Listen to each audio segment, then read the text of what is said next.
Students of CBSE board class 12th and class 10th compartment exam special news बच्चा।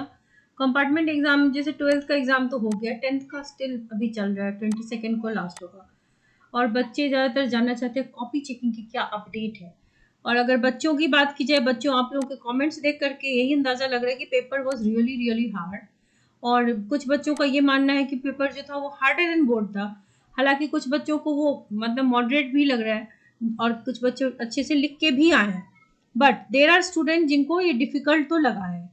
अगर paper वाकई में difficult है तो आप लोगों के लिए मॉडरेशन जो सीबीएसई ने लगाई थी वो 100% होनी चाहिए, ठीक है। और ये रिक्वेस्ट है हम सबकी बोर्ड से कि मॉडरेशन लगा दें। Copy checking should be so lenient कि जो बच्चे ऑलरेडी सफ़र कर रहे कंपार्टमेंट, इसमें से बहुत से बच्चे ऐसे हैं कि टीचर की लापरवाही की वजह से भी बच्चों को कंपार्टमेंट मिली है। सीबीएसई ने बहुत से टीचर्स को ब्लैकलिस्ट कर दिया था और वो टीचर्स थे जिन्होंने 1-2 नंबर से बच्चों को फेल कर दिया था। जबकि सीबीएसई ने ऑलरेडी बोला हुआ है कि सीबीएसई में अटेम्प्ट के नंबर मिलते हैं, है ना।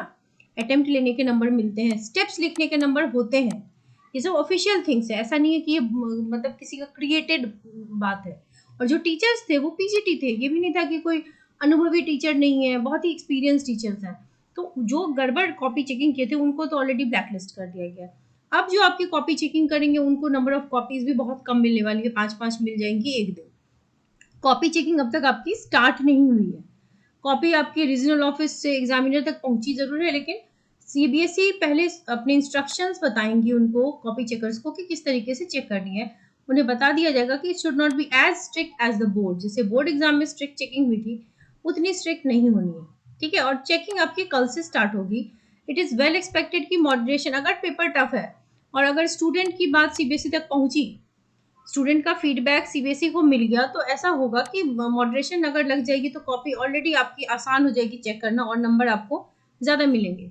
कहा यह जा रहा है कि आधे से एक नंबर आपको हर अटेम्प्ट के मिलने वाले हैं, ठीक है। आगे जिनके एग्जाम है वो एमसीक्यूज वगैरह जरूर करें। एमसीक्यू अगर आपका सही हो गया तो उसमें पूरे नंबर होते हैं, ठीक है। और अगर गलत भी है तो एटलीस्ट आपके नंबर जाएंगे तो नहीं, तो डेफिनेटली आप उसको ट्राई जरूर कीजिए। 16-17 नंबर का पेपर में तो आपको करके आना है। 10th वालों के लिए तो ईजियर है, ये मैं पहले भी बता चुकी हूँ कि आप थ्योरी में 13 to 15 भी ले आते हो तो आप ऑलरेडी पास हो, क्योंकि आपकी प्रैक्टिकल में आपको 18 से 20 मिल चुका है और थ्योरी प्लस प्रैक्टिकल मिला के आपको 33 लाना है।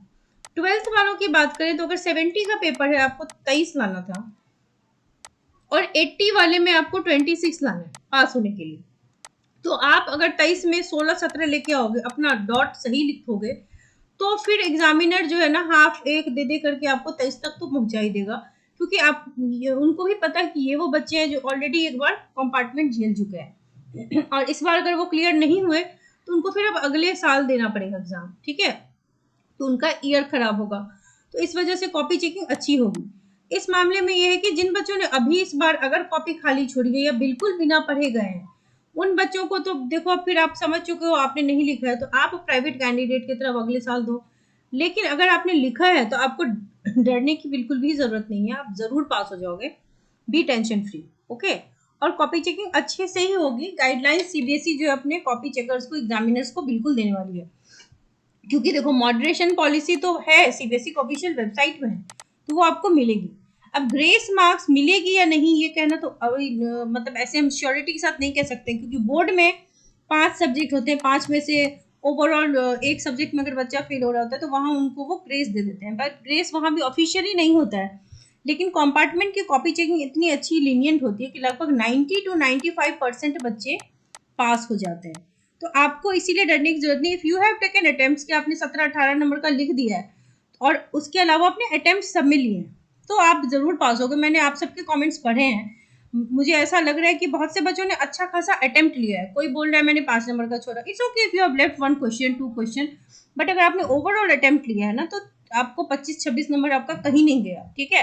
तो आप बी पॉजिटिव, बी ऑप्टिमिस्टिक और बी रेडी कि आपका जो भी रिजल्ट होगा accept it and move forward, ठीक है। रिजल्ट अच्छा ही होगा, बिल्कुल अच्छा होगा, क्योंकि CBSE is making efforts. Liberal checking होगी। पिछली बार जो गड़बड़ी हुई बोर्ड में तो वो टीचर्स एग्जामिनर्स तो अभी नहीं है, जो अच्छे से कॉपी चेकिंग कर रहे थे वही है।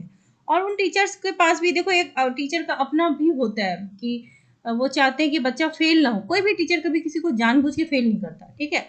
लापरवाही एक अलग चीज है, जब बहुत सारे कॉपीज होते हैं तो थोड़ी बहुत हो जाती है, लेकिन अभी फिलहाल कॉपी भी कम है और उनको भी पता है कि ये बोर्ड एग्जाम नहीं है कि बच्चों को फिर अभी 1 महीने बाद फिर से मौका मिलने वाला है। तो ये भी बात है और CBSE is trying hard. CBSE खुद भी नहीं चाहती उनके बोर्ड का परसेंटेज ड्रॉप हो या बच्चे फंसे रहे बोर्ड में, ठीक है। ऑप्शंस तो बहुत से हैं कि अगर मान लो बच्चा आप क्लियर नहीं कर पाते हो तो फिर आप स्टेट बोर्ड से दे सकते हो, एनआईओएस से दे सकते हो, तो आपके पास भी ऑप्शन की कमी नहीं है। बट उस ऑप्शन तक आपको जाने की ज़रूरत ही नहीं पड़ेगी, आप अच्छे से पास हो जाओगे। सो डोंट वरी, फर्दर जो भी अपडेट्स होगी वो आपको बता दी जाएगी। इसलिए आप चैनल को सब्सक्राइब करना मत भूलिए और आपके जो भी कमेंट्स हैं आप कमेंट सेक्शन में लिखिए ताकि मुझे पता चले कि आपकी अभी पर्सनली प्रॉब्लम चल क्या रही है। Wish you all the very best.